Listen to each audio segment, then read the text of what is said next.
Hi Year 5, I'm now going to read chapter 10 from our story Journey to Joburg. This chapter is called Grace's Story. It was a time of fire, as Grace called it, when she and Doomy had marched in the streets with thousands of other school children. They were protesting that their schools taught them only what the white government wanted them to know. On the banner that Doomy and his friends carried, they had written, "Blacks are not dustbins." Everything went all right until the police saw the school children marching, and then the trouble started. The police aimed with their guns and began to shoot with real bullets, killing whoever was in the way. It was terrible. The police shot tear gas too, making everyone's eyes burn. People were screaming, bleeding, falling.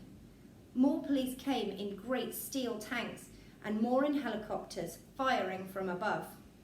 A little girl standing near Grace, about 8 years old, raised her fist, and next thing, she was lying dead. People became fighting mad, throwing stones at the police, burning down schools and government offices.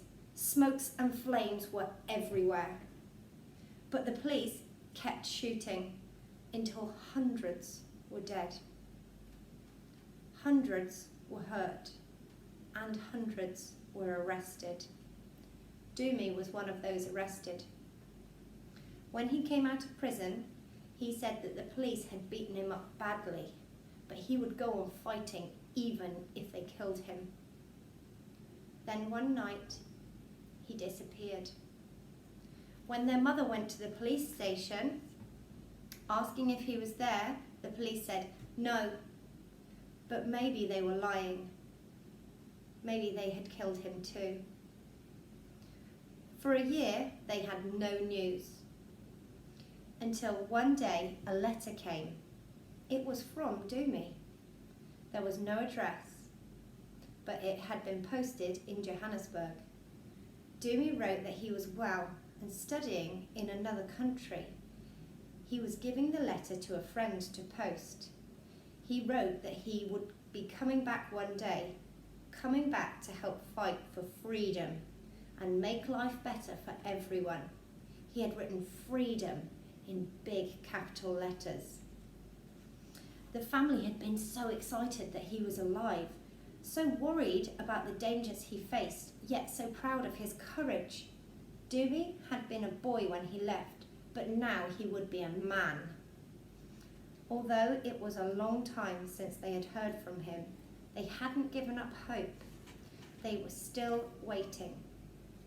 When Grace finished talking, the children remained silent.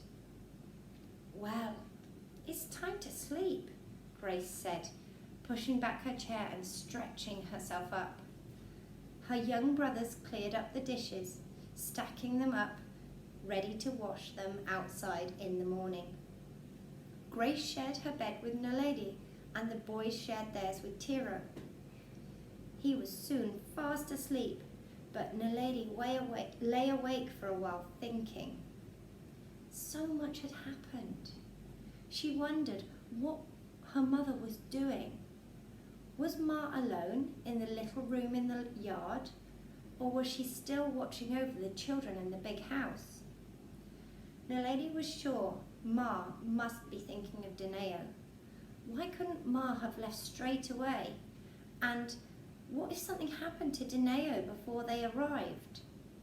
Naledi didn't want to think about that. At least the delay had led them to being with Grace, and she really liked Grace.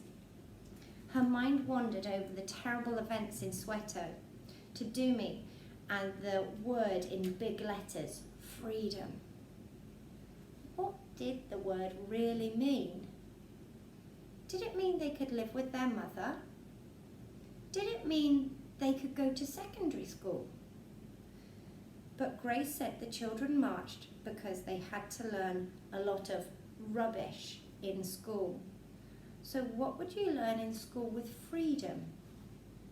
There were so many questions, Naledi thought, as she drifted to sleep.